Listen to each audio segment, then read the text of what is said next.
নেই স্বাধীনের স্বাদ, সব জায়গাতে রাখা আছে গরিব মারার ফাঁদ। ধনীরা সব ধনী হবে, গরিব হবে শেষ। স্বাধীন করে পেলাম আমরা এমন একটি দেশ, হাড় ভাঙ্গা পরিশ্রমে গরিব ঝরায় ঘাম। রাজা আছে মহাসুখে, প্রজা পায় না দাম। ভাবতে গেলে অবাক লাগে, হায়রে স্বাধীনতা, এমন স্বাধীন পেয়েছি আমরা, কেউ শোনে না কথা।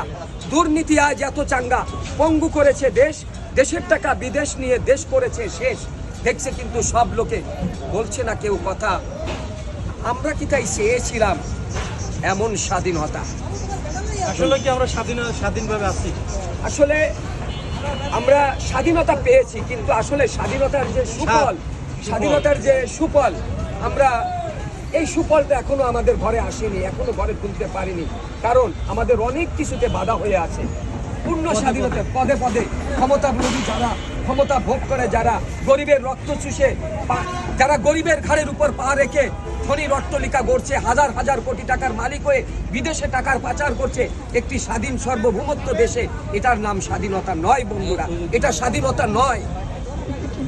তো প্রিয় দর্শক, আচ্ছা এই যে মারলো তাকে কিন্তু আসলে ফেরায় না, কিন্তু সে পৃথিবী থেকে বিদায় নেওয়ার পর কিন্তু দেখছেন যে আপনারা লোকজন যে পাথর দিয়ে নিক্ষেপ করে তাকে তার মৃত্যু নিশ্চিত করেছে, সেই পাথর দেখার জন্য এখন হাজার হাজার মানুষ কিন্তু সেই মিটফোর্ড হসপিটালের সামনে কিন্তু যে দাঁড়িয়ে থাকে। আমি পরিশেষে একটি কথা বলবো, এই পাথরটাকে আমাদের জাতীয় জাদুঘরে নিয়ে রাখার জন্য, যাতে আগামী প্রজন্ম এই পাথর দিকে এই সোহাগের কথা স্মরণ করতে পারে যে কি নিষ্ঠুরভাবে এই সোহাগকে এই দুনিয়া থেকে সরিয়ে দেওয়া হয়েছে। আমি বলবো এই পাথরটাকে জাতীয় জাদুঘরে রাখার জন্য। তো প্রিয় দর্শক, আমরা চাই যে এরকম ঘটনা যেন আর অদূর ভবিষ্যতে না ঘটে। আপনারা যে যেখান থেকে দেখছেন, কবির কণ্ঠে, তার প্রতিবাদী কণ্ঠে আপনারা শুনলেন যে সোহাগকে নিয়ে তার কবিতা। তো আপনারা যে যেখান থেকে দেখছেন ভিডিওটি শেয়ার করে দেবেন। সবাই ভালো থাকবেন, সুস্থ থাকবেন, আল্লাহ হাফেজ। এই সেই কবি যে কিনা ইতিমধ্যেই বিভিন্ন রকমের প্রতিবাদী কবিতা বলে কিন্তু সোশ্যাল মিডিয়াতে আলোড়ন সৃষ্টি করলো। কেমন আছেন? আলহামদুলিল্লাহ। তো আপনাকে কি নামে মানুষ বেশি চেনে? আমাকে এখন কবি আজাদ বলেই বেশি চেনে। আজাদ বলে চেনে। তো এখানে গরু মাংসের এখানে কেন দাঁড়ালেন বলেন? এটা দাঁড়াইছি এই জন্য, এটার জন্য এখন আমাদের কাছে স্বপ্ন হয়ে গেছে।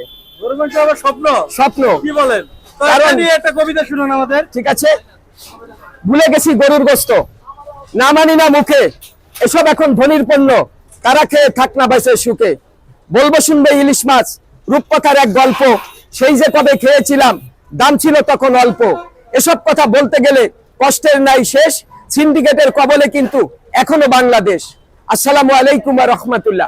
প্রিয় বন্ধুরা, প্রিয় দেশবাসী, আমরা জানি একসময় এই দেশ থেকে ইলিশ মাছ চলে যেত ভারতে, যখন শেখ হাসিনা ক্ষমতায় ছিল। কিন্তু শেখ হাসিনা বিগত 1 বছর হতে গেল এদেশ থেকে চলে গেছে। আমরা জানতাম যে শেখ হাসিনা চলে যাওয়ার পরে আমরা অনেক কিছু সস্তা পাবো, কিন্তু সেই ইলিশ মাছ এখন আরো তার থেকে দাম বেশি। তাহলে কি ইলিশ মাছগুলো শেখ হাসিনা এখনো নিয়ে যাচ্ছে? এই প্রশ্নের জবাব এই দেশের সাধারণ মানুষের কাছে, উত্তরও আপনারা দিবেন ইনশাআল্লাহ। আসসালামু আলাইকুম ওয়া রাহমাতুল্লাহ। আমরা ইলিশ মাছের ওখানে যাই।